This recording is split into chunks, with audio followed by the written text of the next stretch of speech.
There is nothing gaudy about him. Kyle Stefanski joins us in the studio to chat with us right after this. You're tuning into the destination for TV superfan discussion, AfterBuzz TV. And now, let the buzz begin. Hi, AfterBuzzers. I'm your host, Amy Cassandra Martinez, and you are watching Mini Spotlight. We are joined by Kyle Stefanski. Hi. How you doing?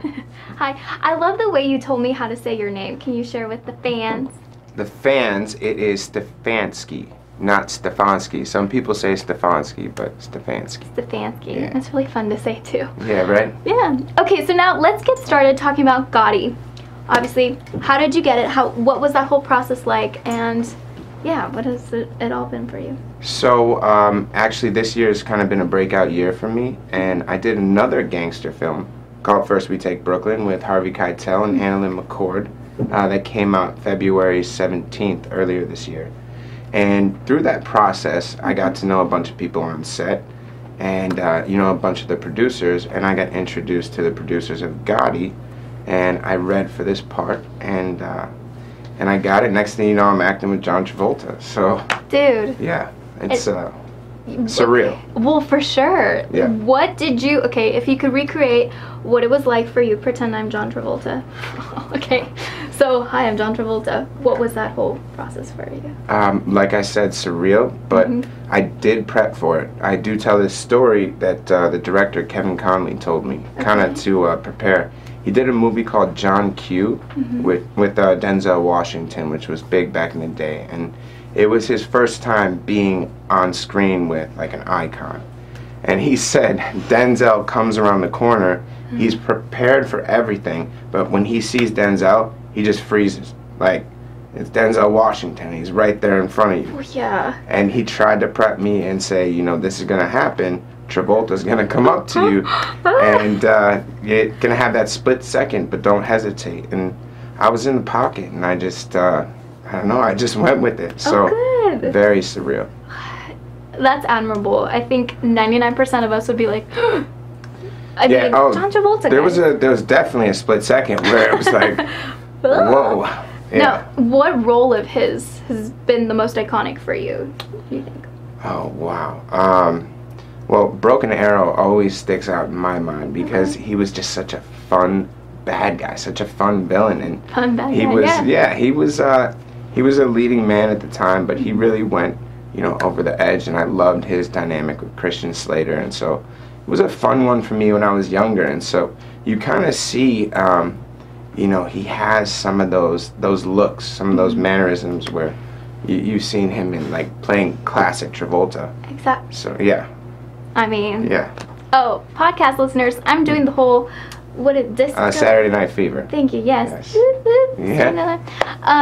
Now, for you growing up, was John Travolta like someone that you looked up to, or who else as well? I mean, you're getting to play these really interesting characters that it's just like, ooh. Well, someone else I looked up to was Bruce Willis. In that same realm of action heroes, and I actually got to work with him this year as well. So it's. Yeah, it's kind of surreal, yeah. What a year. Very surreal year thus far. Man, there's so many people. Sandler, as far as comedy goes, and that whole crew. And oh, man, yeah. I haven't transitioned to comedy, but that's coming up, actually. Some of my next projects are going to be comedy, so. Can you tell us anything about that? I can't yet, but I will. Okay. I'll come back on. How about that? You said it. There you go. This is great. All your fans will be glad to hear Definitely. that. Now let's rewind a whole lot. The first time you realized, holy moly, I want to be an actor. Yeah. What made you think that? There's a distinct memory I had when I was a little kid, and they were doing revamping Star Wars, and they were doing like episode 1, 2, and 3. Yes. There was a little kid who played Anakin Skywalker in that film. I forget the kid's name. Oh my gosh. I know, I'm blanking. But yes. I remember I couldn't sleep, and I woke up kind of like I was, in and out dream state, but I had to go tell my parents in the middle of the night, woke them up, and told them that I had to be an actor. Like, that was the moment that in my head I'll never forget. Yeah. That's so sweet. Yeah, I can always pinpoint it to that moment. I've been trying to get back to acting. I played sports. I was in the finance world, and creative was just calling my name for so many years. And so I tried it when I was a bit younger, earlier 20s, and I did it kind of because I wanted to be famous for the wrong reasons. Yeah, we get it. Yeah, right. But this time around, did it for the craft, and I really got to appreciate it, and that's when it took off for me. So when you're in it for the right reasons. The right reasons, yeah, that's important. Now, you know, when you're getting to play these gangsters, some people might be like, well, there is no part of me that's in the gangsters. What part do you find that you can really like connect to them? Tap into? Oh man, you know, I try to be a very understanding, warm, and open person in general. So I like, you know, like the cold, cool, sly part of a gangster. Just because normally I try to come off being like, you know, open, inclusive type of guy, but just like I played some guys who are not cool, like not nice at all. Now, well, I know this is a weird question because I think some of us have just been kind of put in a position where we're like, okay, we look really nice, and not that people take advantage, but they just assume that, like, whatever, you're a pushover. So can you give us some gangster lessons? Some just like gangster like lessons. If we're sitting here, so obviously I'm like this, hi. Now, how do we become a gangster? How do you become a gangster? Your posture. You gotta put your shoulders back. You gotta sit up. Shoulders back. Okay. Put your head down a little bit. Oh God, jeez, I'm already scared. Okay. Just put your head down a little bit, and you know, cock your eye up. And just say, "I see you." Okay. I see you. Okay. Oh my gosh! Even just the body, like the posture. The posture, yeah. That just, already. Just owning that type of mentality and feeling. Well, see, and what I love is that you're playing these characters, and yet there's a whole nother side of you. Rhonda's Kiss, for example. Can you tell us more about that? Rhonda's Kiss is very near and dear to my heart. My mom, her name was Rhonda, and she passed away from pancreatic cancer in 2014. So amidst that terrible, terrible negative, my family and I turned it around into a positive. And through that medical odyssey, we were blessed with money, so we realized how expensive it was to try and save her life. Now, what if you weren't blessed with money or the finance that we have? So we started a cancer foundation in her honor, in her name, to raise money for the ancillary needs, not the actual radiation or the chemo itself, but everything outside of it for people who are struggling to make ends meet. So like rent, childcare, co-payments, transportation to and from the hospital, wigs, all the things that you don't understand or think about until you're diagnosed and you're in that position. So. Well, and I have to say, as someone, I lost my mom to breast cancer as well. I can totally relate. I'm sorry too. It's just, it's something that just really people don't think about. And for you to be able to take that like intense negative and turn it into such a positive is really beautiful.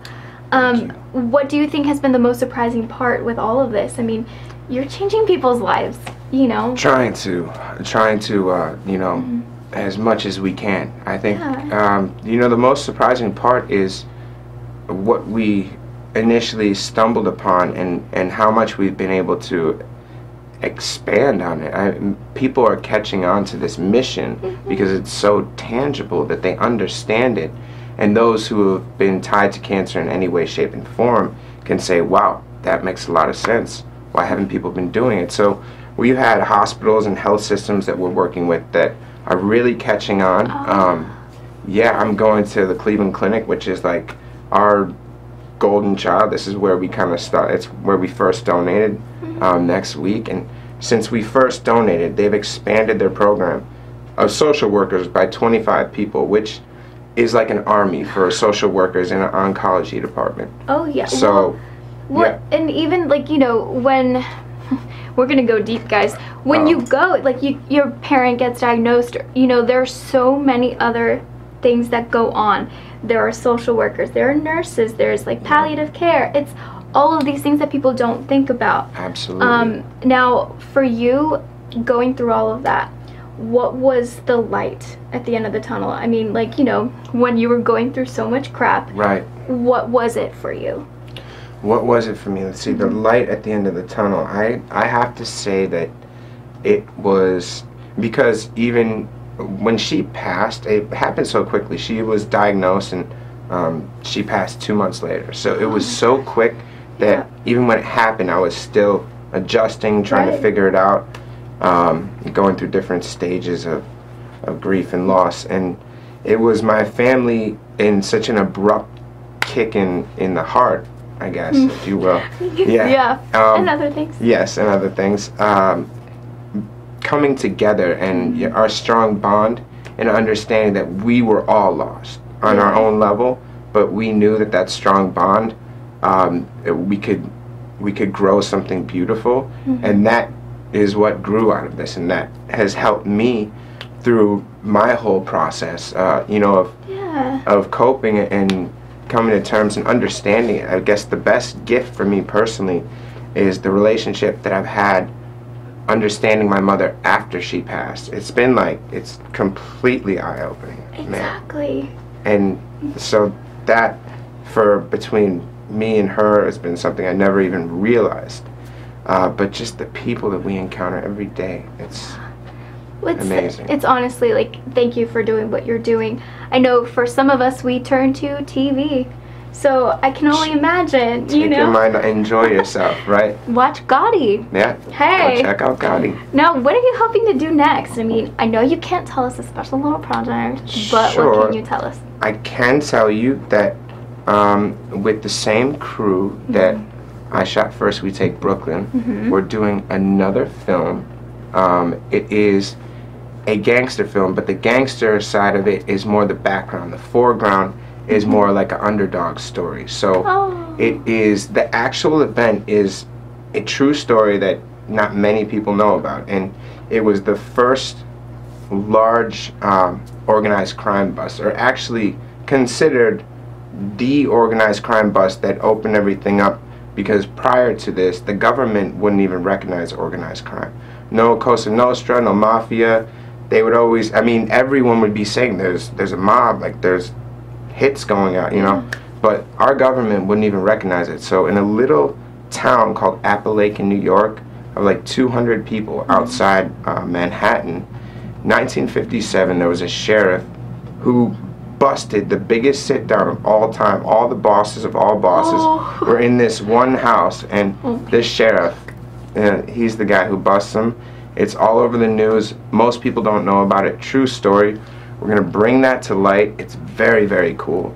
And I play a gangster named Joe Gallo, who you might be familiar in popular culture because Bobby Cannavale is playing Joe Gallo in The Irishman, which is going to Netflix.